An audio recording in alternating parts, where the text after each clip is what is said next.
NEET 2026 में इस question को देखकर कहीं ना कहीं हर बच्चा हिचकिचाया होगा कि यार ये कहाँ से बना दिया, इन्होंने नशा कर रखा है क्या एनटीए वालों ने।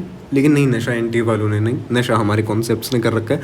तो आज मैं इसके कॉन्सेप्ट्स इतने अच्छे से कराने वाला हूँ कि अगर एनटीए वाला इसे घुमा के भी दे देना तो तुम कहो एनटीए चट। चलो देखो, इस क्वेश्चन को सॉल्व करने के लिए तुम्हें सबसे पहले दो बातें पता होनी चाहिए। पहले तो तुम्हें सारे WBC के परसेंटेज याद होने चाहिए, वो मैं कराऊंगा, तुम उस चीज़ की टेंशन मत लो, मेरे पास हर चीज़ की ट्रिक है। और नीचे उसके बाद जो दूसरी ट्रिक मैंने लिखी है, तुम्हें कन्वर्ट करना आना चाहिए परसेंटेज को नंबर्स में, ठीक है। ओके, तो इसके कॉन्सेप्ट में तुम्हें पहले परसेंटेज याद करने के लिए क्या करना है। NLM कर रहा हूँ इब, हरियाणवी में बोलोगे NLM Newton's law of motion कर रहा हूँ इब, ठीक है। कुछ याद करने की जरूरत नहीं, इतना ईजी। NLM कर रहा हूँ इब, N for neutrophil, L for lymphocyte, M for monocyte, इब E और B इयोसिनोफिल और बेसोफिल, ठीक है। अब तुम्हें इसकी परसेंटेज ना बस एक बार ऐसे रीड कर लेनी है, ज़रूरत नहीं है तुम्हें याद करने की। इसकी ट्रिक रखो, देखो 60 मोटा मोटा याद रखो, 30 6 3 1, ठीक है। 60 में से 0 हटाओगे, हर इवन नंबर पर डालो, एक के बाद एक आ रही होगी सेम परसेंटेज। 60 के बाद फिर यहाँ पे देखने को मिलेगा 6%, ठीक है, 0 हटा के, बीच में 30% है। फिर 30 के बाद 0 हटा के यहाँ पे 3 देखने को मिलेगा। फिर लास्ट में जो बचता है, सबके जाने के बाद सिर्फ एक बंदा बचता है, वो तुम्हें जब तुम्हारी बंदी छोड़ के चली जाए तो कौन बचा, तुम। तो ठीक है, लास्ट में बचा एक, इजीली याद हो जाएगी परसेंटेज। अब तुमसे अगर कोई पूछ ले घुमा फिर आके कि चलो यार ग्रेन्युलोसाइट बताओ, तो मैंने ग्रेन्युलोसाइट की ट्रिक बनाई है, बहनजी याद रखना, H हटा देना, ठीक है। बेंजी में आ गए बेसोफिल, इयोसिनोफिल, न्यूट्रोफिल, देखा तीनों आ गए, और तुम्हें याद भी हो गए ग्रेन्युलोसाइट। अब अगर तुम्हें याद करना है भाई ए ग्रेन्युलोसाइट, तो याद रखो जी चाचा विधायक हैं, MLA, ठीक है, MLA याद रखो, A फॉर ए ग्रेन्युलोसाइट, ठीक है। मोनोसाइट लिम्फोसाइट हो गए ए ग्रेन्युलोसाइट, MLA से इजीली याद हो जाएगा। अब अगर तुमसे पूछे यार नहीं यार फैगोसाइटोसिस बताओ, मुझे तो नहीं लगता तुम्हारे कॉन्सेप्ट अच्छे हैं, फैगोसाइटोसिस बताओ कौन सी वाली WBC कर रही है, तो तुम्हें क्या करना है, MNP याद रखना है, ठीक है। MNP से मोनोसाइट और न्यूट्रोफिल, ये दोनों फैगोसाइटोसिस करते हैं, ठीक है। अब अगर तुम्हें इसकी शेप याद करनी हो, कोई कहे यार नहीं यार ना, मैं तो मूड में हूँ, इनसे मजे लूँगा, आज तो इनकी ऐसी तैसी करके जाऊँगा। अगर NT वाला सोचे ना नीट में इनकी ऐसी तैसी करनी है, वो सोचे कि यार नहीं अब तो मैं कुछ ऐसा करता हूँ, मैं शेप जैसा कुछ डालता हूँ, ये बताए तो सही कि इसे शेप पता है या नहीं पता। तो तुम शेप कैसे याद रखोगे, देखो न्यूट्रोफिल में जिसकी परसेंटेज ज़्यादा, तुम्हें पहले ग्रेन्युलोसाइट ए ग्रेन्युलोसाइट पता होना चाहिए, फिर तुम्हें पता होना चाहिए किसकी परसेंटेज ज़्यादा, मैंने अभी ट्रिक बता दी, याद हो जाएगी। अब तुम उस तरीके से याद रखो, पहले हम बात करते हैं ग्रेन्युलोसाइट की, ठीक है। न्यूट्रोफिल की सबसे ज़्यादा परसेंटेज होती, तो 3 से 5 लोब, इसके लोब सबसे ज़्यादा है, ठीक है। उसके बाद आती इयोसिनोफिल, बेंजी वाली ट्रिक में दूसरे नंबर पर BE आ रहा है दूसरे नंबर पर, तो इसके अंदर 2 लोब होंगे, हेडफोन के अंदर 2 स्पीकर्स होते हैं, ठीक है, तो इसके अंदर 2 लोब मिलेंगे, तुम्हें ऐसे याद हो जाएगा।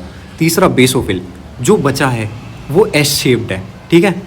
बेसोफिल पहले नंबर पर आ रहा है, तुम इसे ऐसे भी याद रख सकते हो, तुम्हारे दिमाग में हमेशा गंदगी चलती रहती है, तुम्हें S ही घूमता है दिमाग में, तो बेसोफिल S शेप्ड, जैसे बस करो। हाँ, तो फिर हम आते हैं इसके बाद मोनोसाइट और लिम्फोसाइट, जो कि है ए ग्रेन्युलोसाइट, मोनोसाइट और लिम्फोसाइट, ठीक है। लिम्फोसाइट तुम हमेशा लेते ही रहे हो, अब तुम्हारा भी मन है यार मैं देता हूँ अपनी बंदी, मतलब अपने घर वालों को देता हूँ जो मैंने इतना आज तक कर्ज खाया, तो तुम कहोगे लो, ठीक है। लो के अंदर O आ रहा है, वो गोल है, राउंड होता है वो, तो राउंड है लिम्फोसाइट।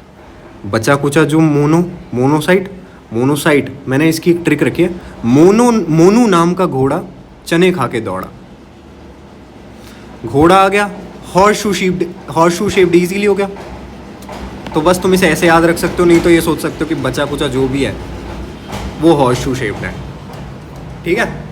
अब की बार बोल के आना NT वालों से, NT चट, नहीं तो कमेंट में लिख देना, और बाकी क्वेश्चन सॉल्व करवा देता हूँ तुम्हारा, कैसे क्वेश्चन सॉल्व करना है, ठीक है। क्वेश्चन सॉल्व करने के लिए देखो तुम्हें क्या करना है, हमें पहले इसका फॉर्मूला याद होना चाहिए, परसेंटेज मैंने तुम्हें याद करवा दी, और तुम अपना आंसर लिख के जाना कमेंट में कि तुम्हारा क्या आ रहा है सॉल्व करने के बाद। देखो इसे सॉल्व करने के लिए सेल काउंट एक तरफ लिखेंगे हम, ठीक है, सेल काउंट लिखा। उसके बाद हमें परसेंटेज लिखनी है गिवन सेल की, अपॉन में 100 करना है, इनटू तुम्हें करनी है टोटल WBC जो जितनी होती हैं 6 से 8 हज़ार होती हैं, ठीक है, 6 से 8 हज़ार होती हैं क्यूब, मिलीमीटर क्यूब में। तो अब हमें इसमें दिया है क्या, क्वेश्चन के अंदर पूछा क्या है, हमें पूछा है इयोसिनोफिल का बताओ और लिम्फोसाइट। NLM कर रहा हूँ इब, ठीक है, 60 30 6 3 1, ये इसकी परसेंटेज है। ऐसे रफ याद करके चल रहे हैं। अगर तुम ये याद कर लोगे तो मैं पीछे का खुद पता हो जाएगा कि अरे 30 है तो 20 से 25 है। तो इसको सॉल्व करने के लिए अब इसने पूछा है, हमसे पूछा है इसने E और L के बारे में पूछा है। पहले E है बाद में L है, तो एक जगह लिख भी लिया करना ताकि तुम्हें याद रहे, क्योंकि आगे पीछे करके दे देते हैं। कभी तुम लिम्फो का पहले निकाल दो, तो पहले देखो इयोसिनोफिल, ठीक है, इयोसिनोफिल की परसेंटेज दे रखी है 3%, तो 3/100 इंटू टोटल WBC होती है ना 8000 दे रखी है ना, 6 to 8000, हम 8000 लेके चलते हैं। जब 100 को 80 से काटेंगे तो हमारा 100 को 8000 से काटेंगे तो 80 आएगा, 80 को 3 से मल्टीप्लाई करेंगे 240 आएगा। इयोसिनोफिल 2 से 3% होती है, ठीक है, 2 से 3% होती है। मैंने 3 लिया डायरेक्ट, लेकिन 2 भी ले लेते हैं क्योंकि इनके क्वेश्चन में ना जो इन्होंने आंसर दे रखा है वो 2 से मल्टीप्लाई वाला है। 2 से 3% गिवन है ना, हमने रफ याद करा। तो अगर हम इसी 80 को 2 से मल्टीप्लाई करेंगे तो ये 160 बन जाएगा। 160 से 240, पहला ही आंसर हमारा एक बार में आ गया। लेकिन हम अगर और सॉल्व करना चाहें, जैसे इसने फिर बोला है लिम्फोसाइट की सॉल्व करने के लिए, लिम्फोसाइट के लिए हमें देखो कटा तो पड़ा ही है, पहले से ही 8000 कटा पड़ा है, लेकिन एक बार और लिख लेते हैं। लिम्फोसाइट की परसेंटेज होती है 20 से 25, तो पहले 25 से ही कर लेते हैं। 25 से 80 ये आ गया, 80 को अगर 25 से करेंगे तो हमारा बैठेगा 2000, हाँ 2000 आएगा। तो आ रहा है हमारे पहले में, हाँ 2000 आ रहा है बिल्कुल। और अगर हम 20 से मल्टीप्लाई करेंगे तो 1600 आएगा। आ गया भाई पहला आंसर। चट बोल के आना, कमेंट में लिख दो चट NTA। तुम्हारे साथ जो इन्होंने करा ना री करवा के, चट।